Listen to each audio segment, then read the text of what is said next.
the time, she was still offering the Akashic reading service, Galactic Akashic Records readings for her clients.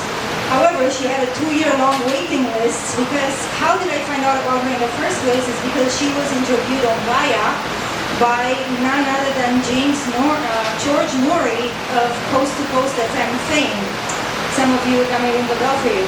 So she became very, very popular, and again, 2-year-long waiting list. I reached out to her after going through her entire YouTube channel, which I will also encourage you to check out, where she posted a lot of her clients' sessions with her clients' permission. And I said, okay, how much to jump to the front of the line? And it was going to be like $2,000. I was like, okay, I was willing to pay a lot, but not that much, I'm sorry. And lo and behold, I found out that she was offering Galactic Akashic Records reading course. However, by the time I found out about it last year, she was already halfway through the course and not accepting new students.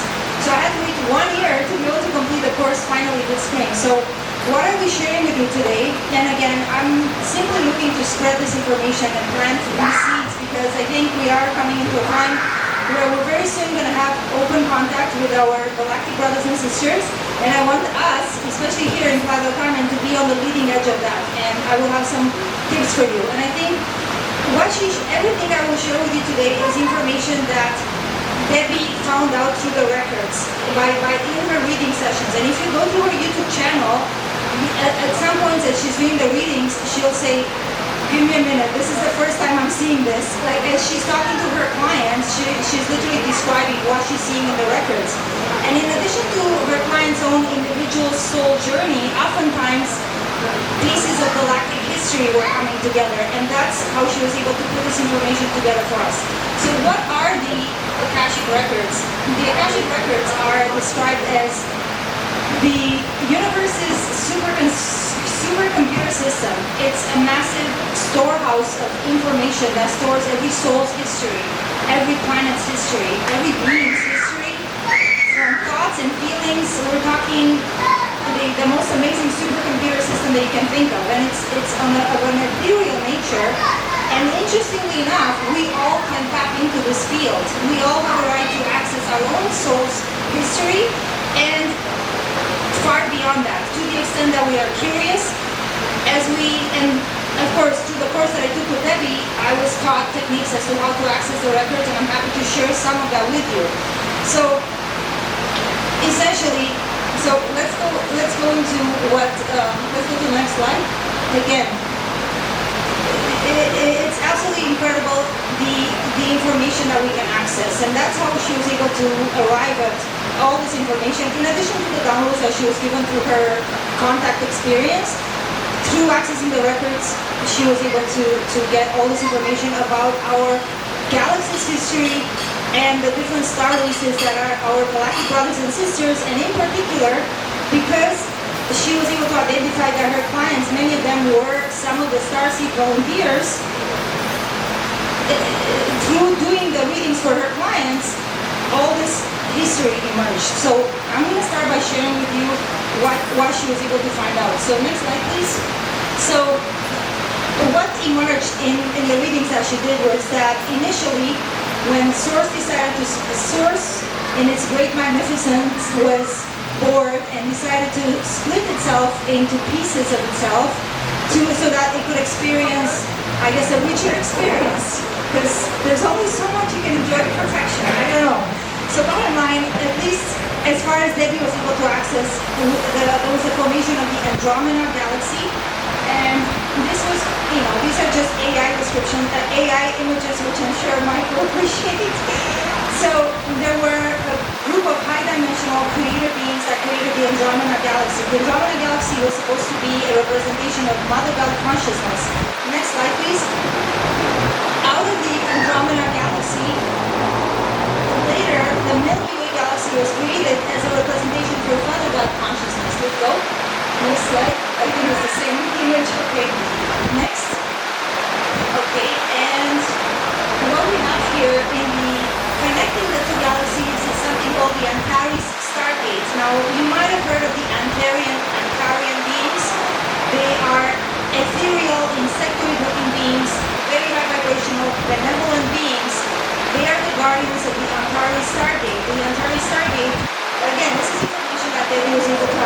the records. I know it sounds very out there.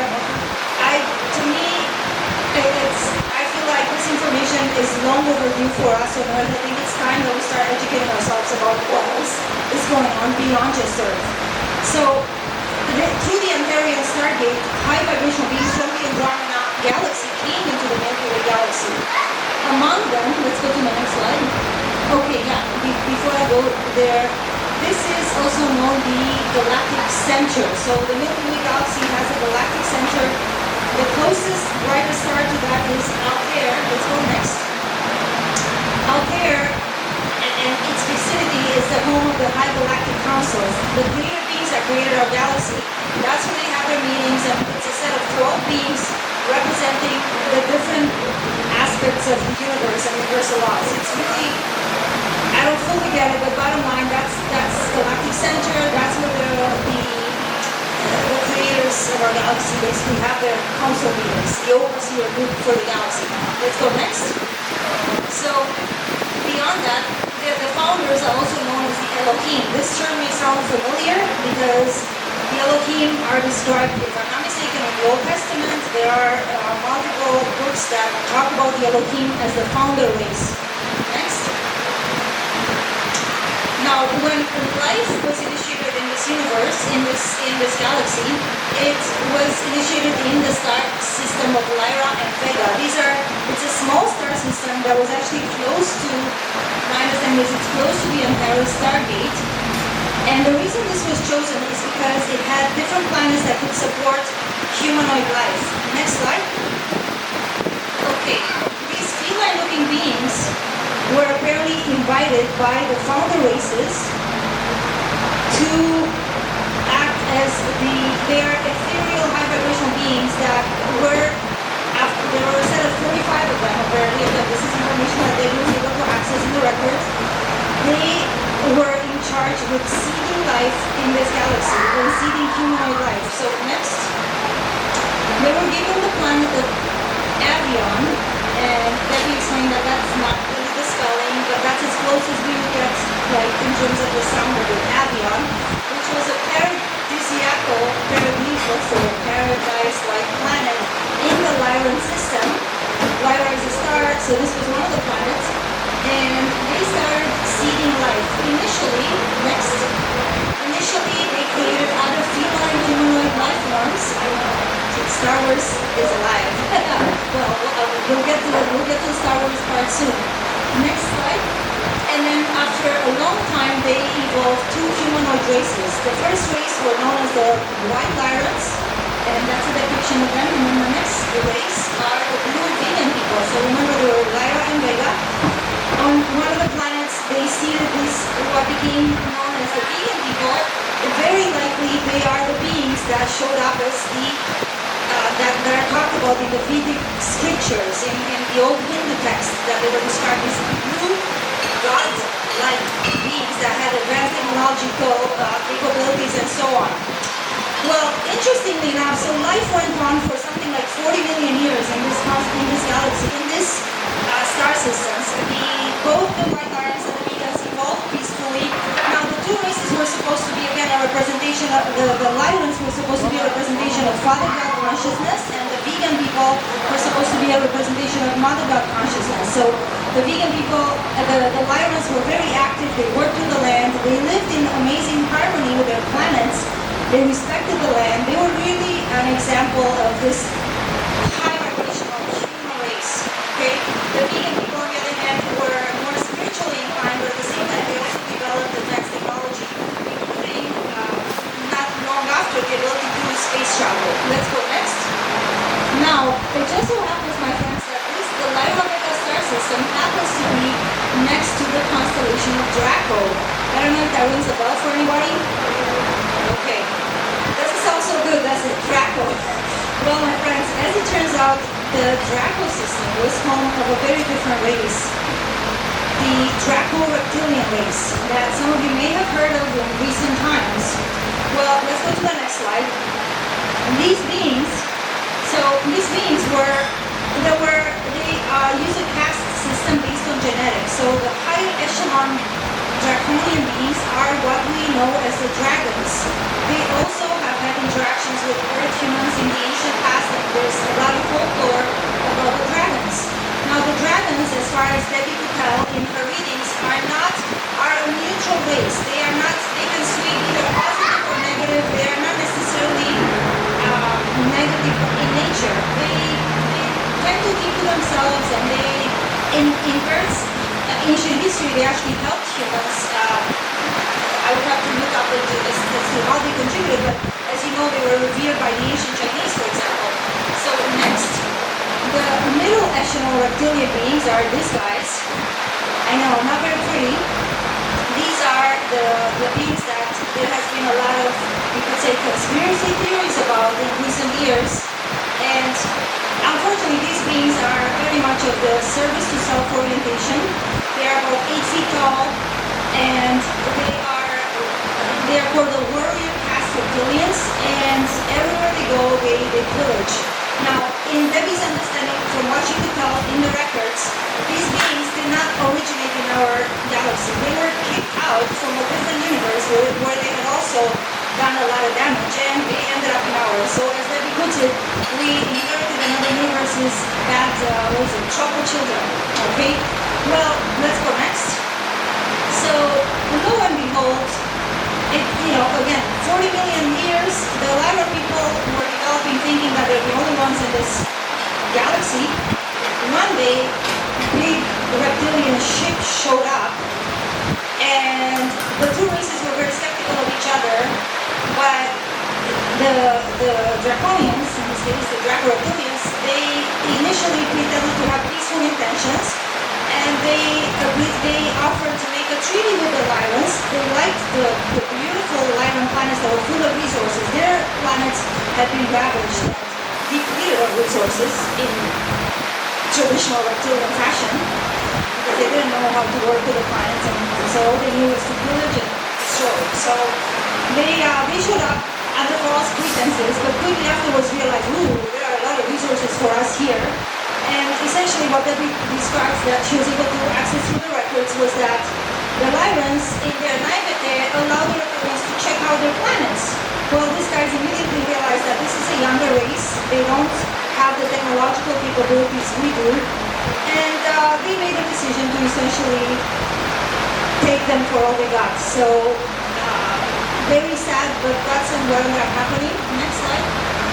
They initiated a galactic war that had catastrophic consequences for the Lyran people. In the process, 50 million Lyran beings were killed. Next slide. The vegan people initially didn't want to get involved in this conflict, but they soon realized that they had to. Number one, they were technologically superior to the Lyrans. They had better starship, better space technology and so on. They ended up getting involved, but they were still technologically inferior to the Draconians. And essentially what ended up happening was a number of planets in the Lyra Vega star system were destroyed. And planets, and I can't remember the stars, but something like 14 planets ended up being destroyed. And people asked Debbie, why would they, if what they were after were the resources, why would they destroy the planets? This war went on for a very long time. In the process, the reptilians discovered the taste of human flesh. This is how long this conflict existed in our galaxy. So we all have read in recent times, oh man, I'm like that close to me. Yeah, we all have read in recent times about some of the horrible practices that some of these beings do on Earth. Well, this dates back a very long time. So they, among other things, they took Lyrans as slaves, including sex slaves, and they were using them for breeding purposes and throwing children around, so I can tell you. Yeah, it was very bad. What ended up happening next slides?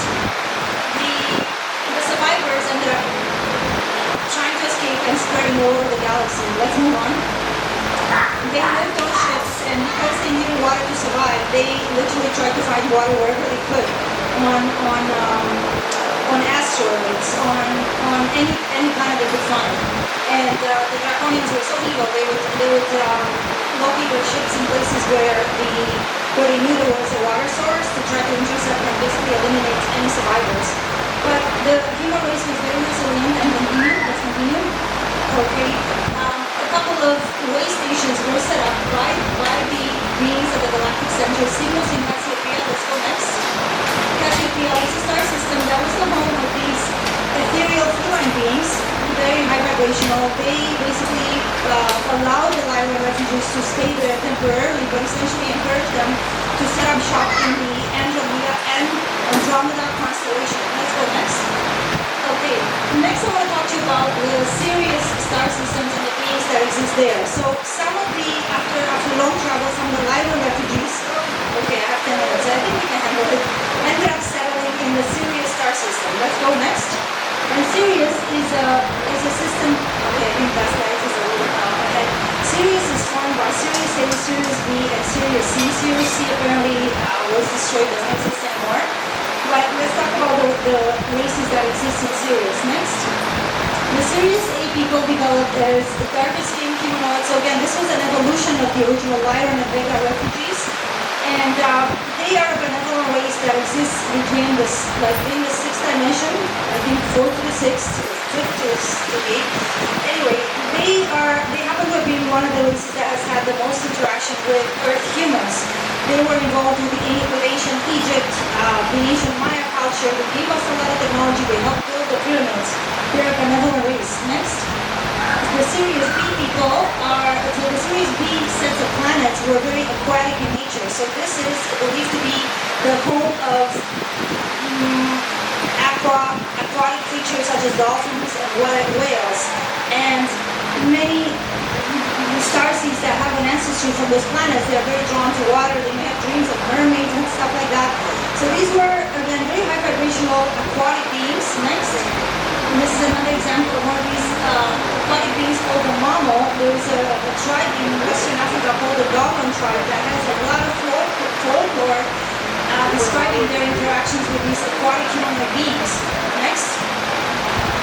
Okay, in Sirius C, this was home of what became the Anunnaki beings, and I gotta look up exactly, but they were a combination between the Pleiadians and reptilians. So there were some reptilian deflectors. Not all reptilians were bad. Some also escaped the wars and settled in Sirius C. Sirius C, we're not sure what happened, but these guys ended up living in Nibiru, which was a planet that now, is now part of our solar system. And they also had a lot to do with the human evolution of Earth. Let's go next. Okay. So I'm like, you may be wondering why am I giving all this information about what Debbie wanted to share with us, because even those of us who may be curious to access the records, by the time you access the Galactic Records, especially for a client that is a starseed, most of Debbie's clients are starseed volunteers. You're gonna inevitably sooner or later come across some stuff that she wanted us to be able to trace what we're seeing, because she's already walked this road before, just like Dolores Cannon, through her in sharing her books with us, she was able to piece together the pieces of galactic history. So I'm sharing with you about the most popular star races that have had something to do with humanity on Earth. The next set of beings are the Pleiadians, and the Pleiadian star system is formed of 7 stars, multiple planets. Let's go next. The Pleiadians, these are beings that Debbie personally met in this encounter that she had aboard the Arcturian ship, and she said everything you read about them is true. They are absolutely gorgeous, like 8 feet tall. They make Earth supermodels like pale in comparison. Not only are they physically gorgeous, but they are vibrational, very pure, very loving. They are a high vibrational humanoid race, and they are a combination of the Lyran refugees and apparently another humanoid race that was already forming in the system. So next. Okay. Yeah. So the Pleiadians, again, they have been involved with Earth humans for a very long time. According to Debbie, 225,000 years. They have a lot to do with our genetics. Again, according to Debbie, as many as 22 star races have contributed their genetics to the Earth humans. Okay. So they were involved with us up until about 10 AD. After that time, they have been mostly as passive observers, although they also have a very powerful starship fleet, which acts as protection for Earth should the reptilians get out of hand, or any of the other, let's say, malevolent star races. You might have heard of some of them. I'm not going to have time to cover things like the Greys, for example. Let's go next. The Pleiadians are governed by the Pleiadian Light Council. They are a group of 144 elected representatives that are very democratic in nature. Interestingly enough, they don't use money. They don't have, beyond having their council, they don't use money. They don't have a place for religion in their culture. They're just loving beings. And they are very involved with the Galactic Federation. And they're very involved with keeping things running smoothly in our galaxy. Next. Okay. Next, okay, the Procyon people, maybe we can skip this. This is another group that has been involved with humanity, but let's speed up because we're running out of time. I want to talk about Arcturus, okay, because I think this is a particularly interesting star system, and the Arcturian civilization is one that is very important in our galaxy, as you will come to find out next. So Arcturian beings are very high vibrational, according to Debbie, 5th to 11th vibration beings.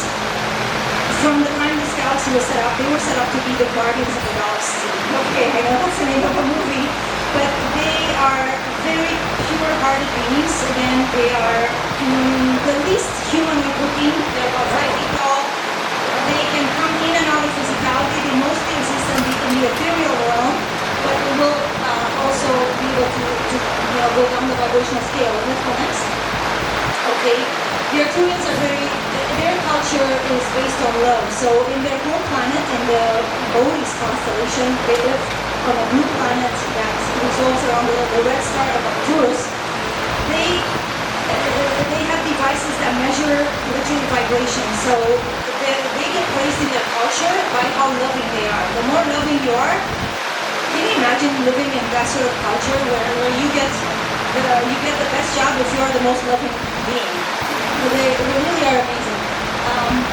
And they have had a lot to do with protecting Earth against the dark agenda. Let's go next. They are also the guardians of the Arcturus Stargate. So apparently, according to what Debbie has been able to find out, we have 2 Stargates in our galaxy. One, I've already spoken to you about the Antares Stargate that links the Andromeda galaxy with the Milky Way. And that is a passageway for high vibrational beings to be able to come into our galaxy. The Arcturus Stargate is known as the Stargate of Souls. This is where souls get processed in between lifetimes. So when, in between incarnations. I know this may sound so crazy, but there's been enough information coming out there that talks about how, after each life there's a life review, and apparently the Arcturians, they are the gatekeepers of the Arcturus Stargate. The Draconians, by the way, have been trying to take control of this gate because they want to keep humans incarnating in the lower realms, but that's not allowed. The Arcturians are honored. They are very spiritually evolved, and they're also very technologically evolved. In the past, they were also under the attack from the Draconians, but they had to evolve very fast to develop their technology to be able to keep up and defeat the Draconians. So Draconians is next. Okay, next, my friends, and this is the last star reason I want to tell you about it really quickly, is the Andromeda. So the Andromeda constellation, different from the Andromeda galaxy, is a home to another amazing race. Let's go next. Oh yeah, just to finish up about the Arcturians, they were not, some people think they were also part of the Lyra and Vega refugees. No, they are a separate consciousness.